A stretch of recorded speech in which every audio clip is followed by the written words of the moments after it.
दोस्तों नमस्कार। आज जो है हम पढ़ेंगे 19वीं शताब्दी में सामाजिक धार्मिक आंदोलन। देखिए, जो आधुनिक भारत है उसमें एक महत्वपूर्ण टॉपिक है 19वीं सदी में सामाजिक धार्मिक आंदोलन कैसे हुआ, इसके पीछे वो कौन कौन से कारण थे जिसके लिए ये आंदोलन चलाना पड़ा। और ये टॉपिक जो है इतना महत्वपूर्ण है कि यहाँ से मेंस में भी प्रश्न आपसे पूछे जाते हैं, फुल प्रश्न मेंस में भी पूछे जाते हैं, और प्रीलिम्स लेवल पे भी यहाँ से प्रश्न जो है आपको बार बार एग्जाम में दिए जाते हैं। तो हमें ये देखना है कि इस टॉपिक को हम ऐसे सारगर्भिक तरीके से सॉल्व करें कि हमारा कोई भी प्रश्न जब इस टॉपिक से आए तो हम उसे छोड़ ना पाएं। ठीक, तो इसी कड़ी में हम चलते देखते हैं कि 19वीं शताब्दी का जो सामाजिक धार्मिक आंदोलन हुआ उसके पीछे वो कौन कौन से कारण थे। जब इस आंदोलन ने अपना मूल रूप धारण किया तो इसने समाज में वो कौन सा परिवर्तन लाया, इन्हीं बिंदुओं पे आज जो है हम विचार करेंगे। ठीक, तो देखिए, सबसे पहले हम ये देखते हैं कि सामाजिक धार्मिक आंदोलन के कारण क्या थे, यानी जो 19वीं शताब्दी का जो सामाजिक धार्मिक आंदोलन शुरू हुआ इसके पीछे कौन कौन से कारण थे। पहला कारण था कि इसमें अंग्रेजी राज की स्थापना हो गई थी। भारत में अंग्रेजी शासन की स्थापना हुई थी। अब जब भारत में अंग्रेजी शासन की स्थापना हुई, भारत में जब अंग्रेज यहाँ पे आए रहने लगे तो इन्होंने अपने साथ जो है कई सारी चीजें लेकर के आए। नवीन ज्ञान विज्ञान लेकर के आए, नवीन तकनीक लेकर के आए, नवीन साहित्य लेकर के आए, ये कई सारी चीजें जो है लेकर के आए। दूसरी चीज है कि अंग्रेजी शासन ने भारत के सामाजिक, आर्थिक, राजनीतिक और सांस्कृतिक क्षेत्रों को भी प्रभावित किया। अब राजनीतिक क्षेत्र को कैसे प्रभावित किया? देखिए, सामाजिक क्षेत्र में परिवर्तन आया कि जब ये लोग आए तो जो भारतीय समाज था, दकियानुसी समाज था, रूढ़िवादी समाज था, उसको इन्होंने चेंज करने का प्रयास किया, क्योंकि यहाँ पे जातिवाद, धर्मवाद की जकड़न से लोग जुड़े हुए थे।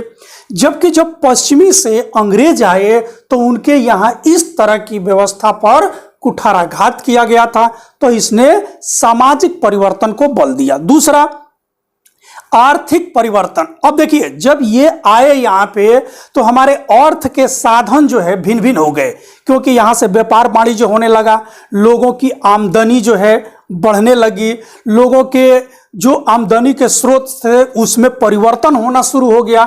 ये जो है आर्थिक क्षेत्र में भी एक परिवर्तन आया। तीसरा चीज है कि राजनैतिक परिवर्तन। अब राजनैतिक परिवर्तन कैसे आया? राजनैतिक परिवर्तन में आप ये देख रहे हैं कि यहाँ पे जो नवाब का शासन हुआ करता था या मुगलों का शासन हुआ करता था उससे ये लोग निकले। अब यहाँ पे अंग्रेजों का शासन है। अंग्रेजों के शासन के कारण अब यहाँ पे नए नए पदों का सृजन हुआ था, तो यहाँ के राजनैतिक सिनेरियो में भी परिवर्तन आ चुका था। तीसरी चीज है कि सांस्कृतिक परिवर्तन। अब यहाँ के सांस्कृतिक परिवर्तन, यहाँ के रहन सहन, खान पान, वेशभूषा में भी हमारे यहाँ परिवर्तन हुआ, क्योंकि जो हमारे यहाँ सांस्कृतिक कल्चर था अब उसमें एक नवीन कल्चर जो है यहाँ पे प्रवेश कर चुका था। ठीक, तो देख लीजिए, ये तीन चीजें जो है हो रही है। कह रहा है कि सबसे पहले अंग्रेजों का भारत में आगमन होता है, दूसरा जब आते हैं तो वो सामाजिक, धार्मिक, राजनीतिक और सांस्कृतिक क्षेत्रों को प्रभावित करते हैं, और तीसरी चीज ये है कि इसमें ये दिखाई दिया या ये सुनाई दिया कि जो अंग्रेज हैं ये अपने ईसाई धर्म का प्रचार प्रसार कर रहे हैं। और ये क्यों कर रहे हैं? ये कर रहे हैं जिससे कि उनकी जड़ें भारत में मजबूत हो सके। और वो किस पे कुठाराघात करते थे? जो भारत की दकियानुसी सोच थी, जो भारत की दकियानुसी व्यवस्था थी, उसी पे कुठाराघात करते थे और उस पे कुठाराघात करके अपने तरफ लोगों को मोड़ रहे थे। अब यही नई चेतना और नए ज्ञान विज्ञान ने एक तरफ से 19वीं सदी के सामाजिक धार्मिक आंदोलन के मूल स्रोत बने। और इसी को अपना करके, क्योंकि इस समय क्या हुआ था कि नवीन ज्ञान विज्ञान आ गए थे, अंग्रेजी का ज्ञान जो है यहाँ के जो बुद्धिजीवी वर्ग था वो करने लगा था, और जो वहां से निकल करके बुद्धिजीवी आए थे वहां के बुद्धिजीवियों की शरण में कुछ जो हमारे यहाँ के जो युवा वर्ग था वो आना शुरू हो गया था। इन्हीं युवा वर्गों में एक थे राजा राम मोहन राय। देखिए, ये चीजें आपको समझ गई कि परिस्थितियां क्या थी, और इन्हीं परिस्थितियों के बीच में जो है ये हमारा आंदोलन जो है आगे बढ़ा। अब जो है हम ये देख रहे हैं कि एक जो ये नया युवा वर्ग उभर करके आया, इस नए युवा वर्ग में कौन थे कि राजा राम मोहन राय। अब राजा राम मोहन राय जो हैं इस आंदोलन को आगे बढ़ाए, और आगे बढ़ाने के लिए इन्होंने क्या क्या किया, इसी मुद्दे पर हम आज बात करेंगे। तो देखिए, सबसे पहले राजा राम मोहन राय करते क्या है कि जो मध्ययुगीन बुराइयां थी, जो समाज में मध्ययुगीन बुराइयां थी, हमारे समाज में जो व्याप्त हो चुकी थी, उसके खिलाफ इन्होंने एक जन आंदोलन चलाया। और ये मध्ययुगीन बुराई हमारे समाज में क्या थी? जातिवाद। जातिवाद था, ठीक। तो देख लीजिए कि जो ये मध्ययुगीन बुराइयां थी, ये हमारे यहां जातिवाद था, जातिवाद, धर्मवाद, रूढ़िवाद, ठीक, बहुविवाह,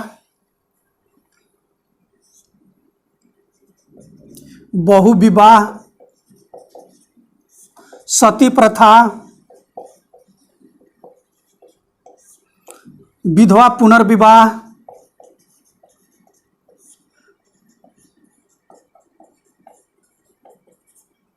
विवाह, ये आदि जैसी ये कुरीतियां थी जिससे समाज को खतरा पैदा हो रहा था, समाज को नुकसान हो रहा था। इन्हीं सब बुराइयों पर कुठाराघात करने के लिए राजा राम मोहन राय आगे आए, और इनके जीवन में एक सबसे बड़ी क्रांतिकारी घटना घटती है। कब ये घटना घटती है? ये जो घटना घटी, ये घटना घटती है, समझ लीजिए कि 1815 ईस्वी में। और 1815 ईस्वी में कौन सी घटना घटी? ये घटना घटती है कि इनकी बड़े भाई की पत्नी है, और बड़े भाई की मृत्यु के बाद इन्होंने चिता पर जल करके सती हो गई। जब इनके बड़े भाई की पत्नी सती हो गई तो इस स्थिति से राजा राम मोहन राय बड़े पैमाने पर क्षुब्ध हुए, और उन्होंने ये प्रण ठाना कि अब हम जो है इस कुरीति को समाप्त करके ही शांति बैठेंगे, और इसके लिए इन्होंने आंदोलन चलाना शुरू कर दिया। तो सती प्रथा जैसी कुरीति के खिलाफ राजा राम मोहन राय आंदोलन चलाए। ये किससे प्रभावित होकर के चलाए या किस समस्या से पीड़ित होकर के चलाए? तो इनकी खुद की भाभी थी जो कि जल करके सती हो गई थी, और इस स्थिति से क्षुब्ध होकर के इन्होंने आंदोलन चलाया, और इस आंदोलन को सती प्रथा आंदोलन के नाम से भी जाना जाता है, ठीक। अब देखिए, इस कार्य के लिए राजा राम मोहन राय को कई उपनामों से जाना जाता है। तो राजा राम मोहन राय को भविष्य के अतीत एवं भविष्य के सेतु के रूप में भी जाना जाता है। यानी इन्होंने क्या किया था कि जो प्राचीन और आधुनिक के बीच में जो खाई उत्पन्न हो गई थी, जो कुरीति उत्पन्न हो गई थी, उसको जोड़ने का काम किया था। इसलिए अतीत एवं भविष्य के सेतु के नाम से भी जाना जाता है राजा राम मोहन राय को। दूसरा, भारतीय राष्ट्रवाद के जनक के नाम से भी जाना जाता है राम मोहन राय को। इनको भारतीय राष्ट्रवाद का जनक कहा जाता है। इनको आधुनिक भारत के पिता के नाम से भी जाना जाता है। इन्हें पुनर्जागरण के जनक के नाम से भी जाना जाता है। इन्हें पुनर्जागरण के अग्रदूत के नाम से भी जाना जाता है, ठीक। तो कई सारे जो हैं उपनाम इनके आगे जो हैं जुड़े हुए हैं। ये चीजें हम लोगों को जान लेना है। देखिए, जो राजा राम मोहन राय थे, ये क्या थे कि इनका जो विचार था, इनकी जो दार्शनिक मत थे, ये जो है मुख्य रूप से ये मानवतावादी, प्रजातंत्रवादी के समर्थक थे। ये जो हैं कि ये जो हैं प्रजातंत्रवादी, मानवतावादी के समर्थक रहे हैं। ये जो है अन्य चीज़ों के साथ साथ ये क्या है कि इस्लाम के एकेश्वरवाद, इस्लाम के एकेश्वरवाद, सूफियों के रहस्यवाद और ईसाई धर्म के तर्कवाद से भी प्रभावित रहे। राजा राम मोहन राय इस्लाम के एकेश्वरवाद, सूफी के रहस्यवाद और ईसाई के तर्कवाद से भी ये प्रभावित रहे। इन्होंने ये तमाम जो बुराइयां हैं जैसे वेश्यावृत्ति, जात प्रथा, मूर्ति पूजा के खिलाफ इन्होंने आंदोलन चलाया। ठीक, अब राजा राम मोहन राय के बारे में कुछ अन्य चीजें जो है फैक्ट के बेस में आती है, हम लोग उसे भी देख लें कि सबसे पहले इन्होंने 1825 में राजा राम मोहन राय वेदांत कॉलेज की स्थापना की। और ये वेदांत कॉलेज की स्थापना कहाँ पे? कलकत्ता में। तो 1825 में वेदांत कॉलेज की स्थापना जो है राजा राम मोहन राय के सहयोग से हुआ। 1828 में ब्रह्म समाज की स्थापना किए। 1828 में ब्रह्म समाज की स्थापना। अब जो है एक बार की स्थिति है कि जब मुगल बादशाह अकबर द्वितीय है और अकबर द्वितीय के पेंशन की स्थिति जो थी क्लियर करनी थी कि उसके पेंशन कितने दिए जाएं, तो उसने राजा राम मोहन राय को राजा की उपाधि दी। क्या? राजा की उपाधि दी। और राजा की उपाधि देकर के अपने प्रतिनिधि के रूप में इनको लंदन भेजा और उसी समय से राम मोहन राय को राजा राम मोहन राय के नाम से जाना जाने लगा था। आपसे प्रश्न पूछा जाता है कि राजा राम मोहन राय को राजा की उपाधि किसने दी? तो यह दिया था मुगल बादशाह अकबर द्वितीय। अब जो है 1833 में ब्रिस्टल यानी इंग्लैंड के ब्रिस्टल शहर में राजा राम मोहन राय की मृत्यु हो जाती है। तो आपसे कभी कभी प्रश्न पूछा गया है कि राजा राम मोहन राय की मृत्यु कहाँ हुई? तो राजा राम मोहन राय की मृत्यु हो गई 1833 ईस्वी में इंग्लैंड के ब्रिस्टल शहर में हुई थी।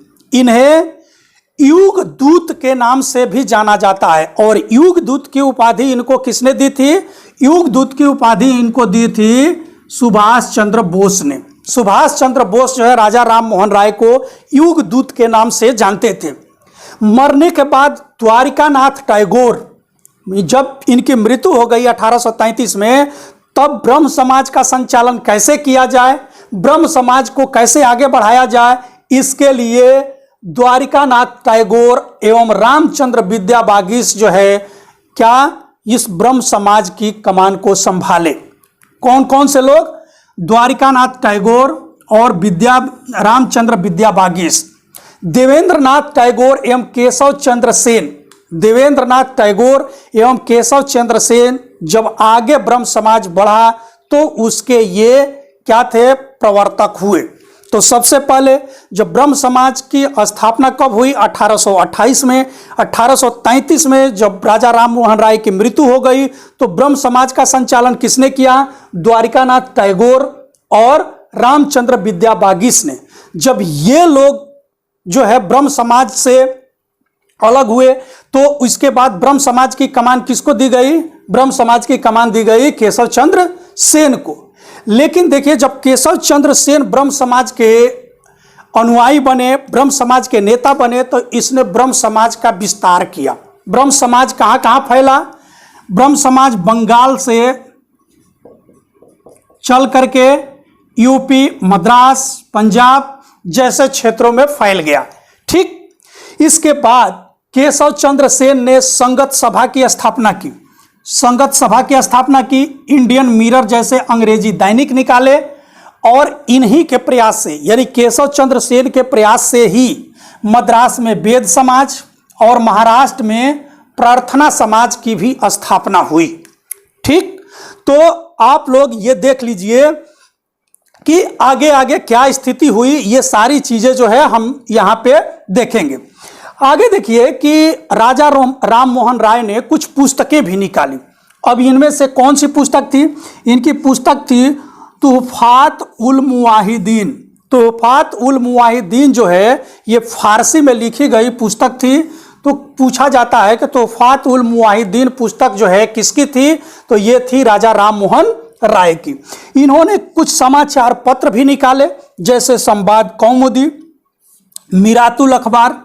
मिरातुल अखबार फारसी में निकाला जाता था। ये किसके द्वारा? ये राजा राम मोहन राय के द्वारा ही फारसी में निकाला गया अखबार है। ठीक, अब देखिए कि आगे क्या होता है कि जब ब्रह्म समाज के बीच में विवाद उत्पन्न हो गया, जब केशव चंद्र सेन थे तो केशव चंद्र सेन ने ब्रह्म समाज में कुछ नया परिवर्तन लाना चाहते थे, और उस परिवर्तन के कारण जो है ब्रह्म समाज में विभेद उत्पन्न हो गया। और ऐसी स्थिति में जो ब्रह्म समाज था यह दो भागों में बट गया। एक को कहते हैं हम आदि ब्रह्म समाज, आदि ब्रह्म समाज की जो शाखा थी उसको लेकर के चले देवेंद्रनाथ टैगोर, और दूसरा जो केशव चंद्र सेन लेकर के चले उसको कहते हैं हम भारतीय ब्रह्म समाज या इंडियन रिफॉर्म एसोसिएशन।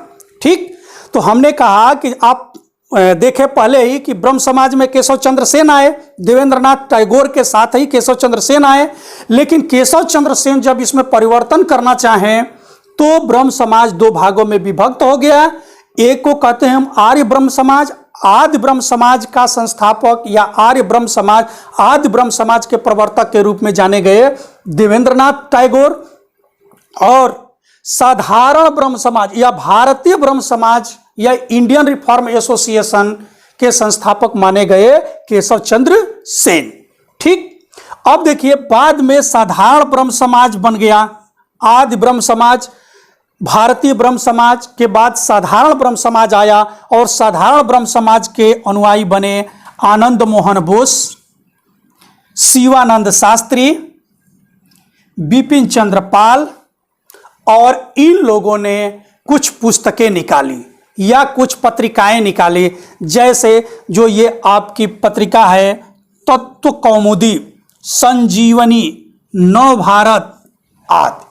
ठीक, तो इस प्रकार से जो है ये लोग जो है ब्रह्म समाज को आगे कैसे बढ़ाए, और इन्हीं के प्रयास से एक पॉइंट और समझ लीजिएगा कि राजा राम मोहन राय के प्रयास से ही 1829 ईस्वी में सती प्रथा को समाप्त करने के लिए लॉर्ड विलियम बेंटिंक यानी भारत के गवर्नर जनरल के द्वारा नियम 17 के अधीन एक कानून बना करके सती प्रथा को क्या कर दिया गया? अमान्य घोषित कर दिया गया था। तो ये इनके कार्य थे राजा राम मोहन राय के। तो जो सामाजिक धार्मिक आंदोलन के प्रमुख नेता के रूप में थे राजा राम मोहन राय, हमने इनको कवर कराया। हम आगे जो है इस तरह के अन्य जितने भी अग्रणीय नेता हैं या समाज सुधारक हैं उनको एक एक करके हम सारा कंप्लीट कराएंगे। आप लोग हमारे इस वीडियो में बने रहिएगा, और हाँ, आप लोगों को कोई सुझाव हो तो जरूर दीजिएगा, क्योंकि मैं एक एक चीज़ यहाँ लिख करके भी आप लोगों को दिखा सकता था, लेकिन उस तरह से वीडियो लंबी हो जाती, इसलिए मजबूरी बस ये सारी चीज़ें पहले से हमको लिख करके ही आप लोगों को समझाना पड़ रहा है। तो धन्यवाद, नमस्कार।